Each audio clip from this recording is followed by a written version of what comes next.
Nintendo games usually come with sky-high expectations. Whether it's the long-awaited return of a classic series, a bold new idea that promises to change everything, or simply the next installment in a beloved franchise, fans expect greatness almost every time, and usually Nintendo delivers, but every now and then a game comes along that just doesn't meet the moment. These aren't necessarily bad games, some are even fun or well made, but when you consider the price tag, the standards set by past entries, or the promises that were made during marketing, the end result fell short of what players were hoping for. Today we're going to look at Nintendo's most disappointing games, the ones that for one reason or another couldn't quite live up to the hype. Starting off with Paper Mario Sticker Star. Few Nintendo series have broken my heart like Paper Mario. The first two entries, Paper Mario on the N64 and The Thousand Year Door on the GameCube, are some of the best RPGs Nintendo has ever made, and then Super is still very popular and is personally one of my favorite games of all time. They had fun stories, charming characters, and battle systems that managed to be simple yet full of depth. Well, at least the first two games did. By the time Sticker Star rolled around on the 3DS, fans were hungry for another epic adventure in the same vein. Also, while many fans did still love Super Paper Mario, most people still did prefer the classic traditional RPG style. When we first saw Sticker Star, it looked pretty interesting. It looked like a return to form Paper Mario.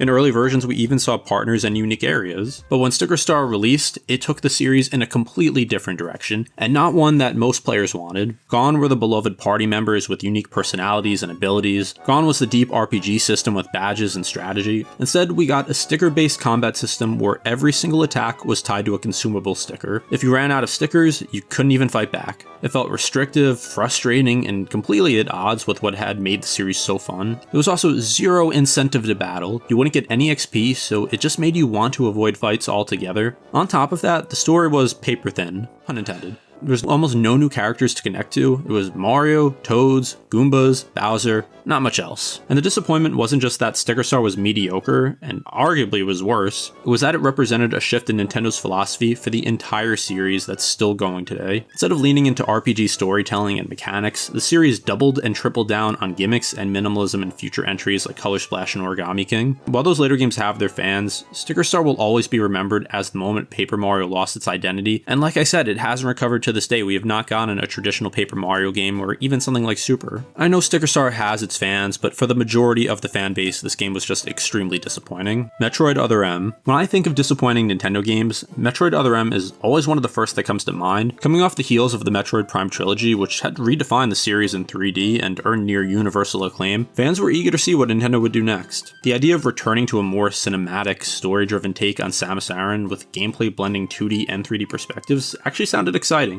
Add in the involvement of Team Ninja, the studio behind Ninja Gaiden, and expectations were sky high. But when the game finally released in 2010, it left fans stunned, and not exactly in a good way. The gameplay itself was clunky, forcing players to hold the Wii Remote sideways for movement, then awkwardly pointed at the screen to fire missiles or scan objects. The controls felt like a gimmick that got in the way of enjoying the game's action. But worse than that was the story. Instead of portraying Samus as the confident, independent bounty hunter fans admired, Other M reduced her to a passive character. The infamous authorization system, where Samus refused to use her weapons or abilities until she was given permission, just felt out of character. The backlash was brutal. Critics initially praised some aspects of the game, like the flashy cutscenes, but longtime fans were deeply unhappy. Over time, Other M has kind of been the low point of the franchise, but not really, because we got Metroid Prime Federation Force just a few years later, and the reaction to that game was a lot worse. Now, I don't think this is a bad game. It is worth playing if you are a Metroid fan, and now its effects aren't really felt since we've had some quality games like Samus Returns on the 3DS and the critically acclaimed Dread. Plus, Metroid Prime 4 is finally coming out this December after 8 years, so the series is doing just fine now, but at the time it kind of seemed like it killed the series. Mario Kart World. The newest entry on this list, Mario Kart World was the big Switch 2 game at launch, and the first brand new Mario Kart in over a decade. The hype for this was massive, not only because of those reasons, but also because this game was going to transform the series from a collection of separate tracks to one massive open world and double the racers per match to 24. Not only that, but it was revealed World would have an $80 price tag. Just 2 years prior, Tears of the Kingdom was priced at $70, and the reasoning was that certain games just needed the higher price tag, and only 2 years later, a game is now $80. Surely that must mean Mario Kart World would successfully justify that price tag, right?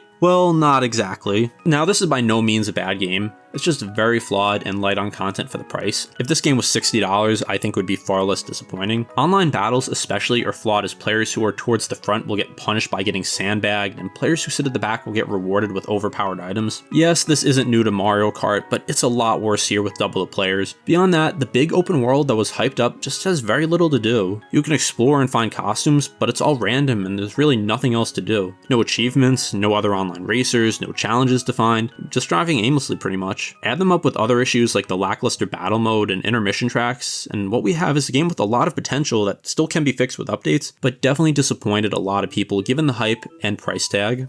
Chibi-Robo Zip Lash. Chibi-Robo is one of those weird little Nintendo series that never got the mainstream love it deserved, but the fans who played the GameCube original absolutely adored it. The idea of being a tiny household robot, cleaning and exploring a family's home was quirky and charming in a way only Nintendo could pull off. That's why when Chibi-Robo Zip Lash was announced for the 3DS, people were cautiously optimistic. It wasn't going to be a big budget revival, but maybe it could give the character a new lease on life. Unfortunately, Ziplash felt like the exact wrong direction for the series. Instead of doubling down on what made the original so unique, Nintendo turned it into a generic 2D platformer. The Ziplash mechanic, where Chibi-Robo uses his cord to swing and attack, was alright at first, but the level design was bland and repetitive. They also packaged a Chibi-Robo amiibo with this, so it kind of seems like they just wanted to make an amiibo of this character to sell. I mean, it is pretty cool, I do have this, I don't regret purchasing it, but the game itself was just not very fun. Fans weren't just disappointed, but they were deflated. For years, people had been begging Nintendo to give Chibi-Robo another chance, and instead they got a half-hearted platformer that stripped away everything that made the character special. To this day, Ziplash is remembered not only as a weak game, but as the title that effectively killed Chibi-Robo as a series. 10 years later, the only time Nintendo has even acknowledged Chibi-Robo's existence, as far as I know, was putting the GameCube title on Switch 2 Online. Doesn't seem like we're getting a new game anytime soon. Mario Strikers Battle League. The Mario Strikers series has always been one of Nintendo's most chaotic and energetic sports spin-offs. Super Mario Strikers on the GameCube was a hidden gem, and Charged on the Wii was one of my favorite games as a kid because of the vibe of it, the crazy items, the over-the-top personality.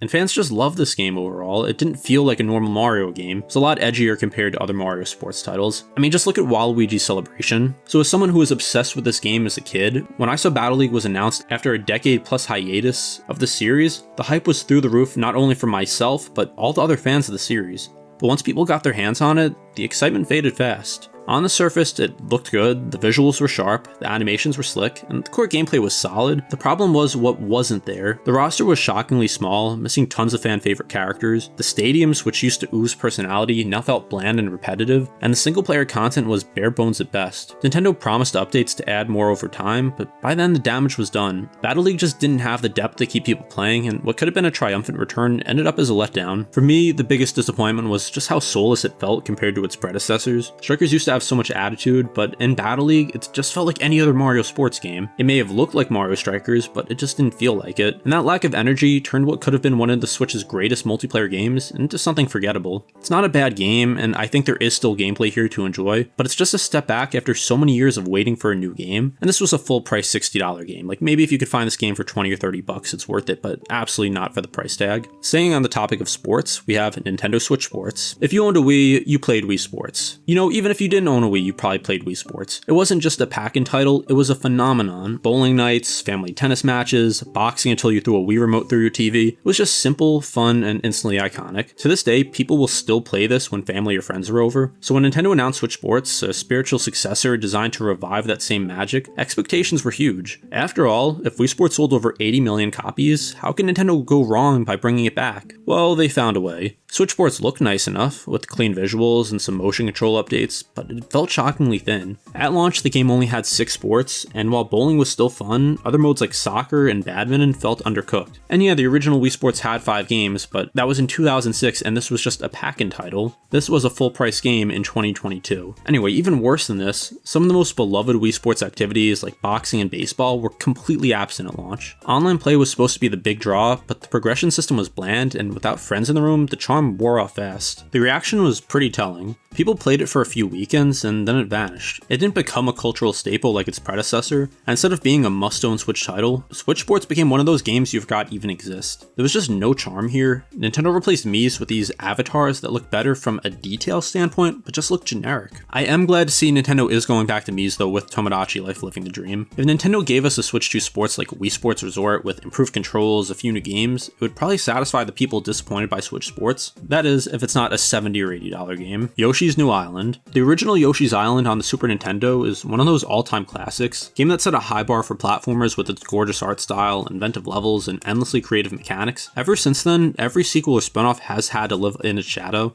Yoshi's Island, yes, was a really fun game that maybe wasn't on the same level as the original, but was still one of my favorites growing up. Still, when Yoshi's New Island was announced for the 3DS, I was really hyped since Nintendo was marketing this like crazy, and it was the first new Yoshi's Island game in a number of years. But when it finally arrived, it kind of fell flat. The art style was bright, but it lacked the charm of previous games in my opinion. The level design was safe to the point of being boring. There were very few surprises, and almost nothing that felt fresh or memorable. Even the music, which should have been catchy, was just alright. Like, just try and name one original song in this game. It wasn't offensively bad or anything, but it wasn't exciting either. That's what made it such a disappointment. Yoshi's New Island wasn't a failure because it tried something bold and missed. It failed because it played everything way too safe. For a series known for its creativity, this entry felt like Nintendo was just going through the motions, and fans walked away feeling like Yoshi deserved so much better. Luckily, shortly after this, we got Yoshi's Woolly World, which was a much better game. And at the time of writing, a new Yoshi game was just announced like 4 days ago in the Direct, so at least this didn't damage the series too much. Also, what's with that name? Yoshi's New Island, New Super Mario Bros., New Nintendo 3DS. I don't know why they were so obsessed with the word new at this time.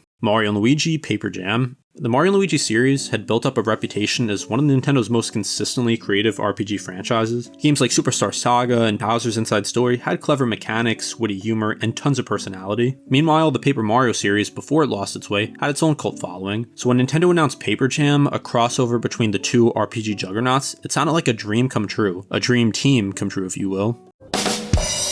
Fans imagine the quirky charm of Paper Mario meeting the creative battles of Mario and Luigi in one epic package, but what we got was a very basic RPG that felt more like a marketing gimmick, and that isn't what you want from a crossover of two beloved series. The game had some fun moments, but more often than not, it had tedious moments like the papercraft battles or Toad hide and seek missions. The story and humor felt watered down compared to past entries. Instead of being a creative mashup of both worlds, it felt more like a Mario and Luigi game with generic Paper Mario enemies around the world. The writing was uninspired, the characters were forgettable, and the charm that defined both series seemed strangely absent. Looking back, Paper Jam didn't just disappoint because of what it was, it disappointed because of what it could have been, like so many other games in this list. It should have been the ultimate celebration of Mario RPGs, but instead it came across as uninspired, and sadly it ended up being the beginning of the end for Alpha Dream, the studio behind the Mario & Luigi series, which would eventually shut down. We wouldn't even get a new Mario & Luigi game for 8 years following this, and to me this may be the most disappointing game on the list because I often think about what could have been. Imagine if these games combined the worlds and fan favorite characters came back to be a true celebration of why fans originally loved these respective series. Pokémon Sword and Shield. Pokémon is the biggest media franchise in the world. Every new generation feels like an event, and Sword and Shield was supposed to be an especially big deal. For the first time ever, the mainline series was leaving handhelds behind and making the leap to a home console. Well, sort of. The possibilities seem endless. Fans imagined a massive, open Pokémon adventure with richer worlds, deeper mechanics, and the kind of polish that only the Switch could deliver. The hype was off the charts for this, but when the games finally released, they sparked some of the most heated debates in Pokémon history. The first and most infamous controversy was Dexit, the decision to cut hundreds of Pokémon from the national decks. For a franchise built on the slogan, "Gotta catch 'em all," telling players that they couldn't bring their old favorites forward felt like a gut punch. Game Freak promised this would allow them to focus on higher quality animations and models, but when fans saw recycled assets and stiff battle animations, it felt like a broken promise. Even beyond that, the games themselves just didn't live up to the potential. The Wild Arena was a neat experiment, but it was clunky and empty compared to what fans expected from an open world. The story was thin, the characters underdeveloped, and the post-game content shallow. Yes, the game sold incredibly well, Pokemon always does, but the reaction among longtime fans was mixed at best. For many, Pokemon Sword and Shield wasn't just disappointing because of what it lacked, it was disappointing because it was supposed to be Pokemon's big step into the future, and instead it felt like one of the safest, most stripped down entries in the series. And the last game I want to talk about today, Star Fox Zero. When you think about disappointing Nintendo games, Star Fox Zero has to be towards the top. Star Fox is one of those series that has always had a ton of potential, but never quite lived up to its early glory. After the beloved Star Fox 64, fans spent many years waiting for a proper sequel that would capture that same magic. So when Zero was announced as a big Wii U title, co-developed with Platinum Games no less, people were hyped. Modern Star Fox in HD, intense space battles, and a return to form, it sounded like exactly what the series needed. But then people actually played it. Star Fox Zero is the definition of Nintendo letting a gimmick get in the way of a good game. The forced motion controls with the gamepad were clunky and unintuitive, requiring you to constantly look between the TV and the gamepad, and completely killed the flow of the gameplay. Even when you did get used to it, the controls just never felt natural, and for a series that thrives on fast-paced shooting, it was kind of a deal breaker. The disappointment went beyond the controls though. though. The story was basically a retread of Star Fox 64 instead of offering anything new, and the game's visuals felt dated even for the Wii U era. Fans wanted a bold new step forward for Star Fox, something to make the series relevant again, but instead they got a frustrating, awkward experiment that pushed people away. Sadly, Zero's failure pretty much killed momentum for the series. A decade later now, Star Fox still hasn't had a proper new game, and most people remember Zero as the entry that made them give up hope. And those are all the games I want to talk about today. I'm sure there's plenty of other games that you find disappointing, and I'm sure there's probably other games that I could include in this. If this video does well enough, I'll make a sequel, so let me know in the comments what other games I could include in that. And you may have really loved some of these games in this video, but I'm just either going off my opinion or some popular opinions among the Nintendo community. But if you did enjoy this, be sure to like and subscribe as it really helps me out. And also join my Discord and consider becoming a channel member for just a couple bucks a month. Thank you for watching Domainy, and I'll see you next time.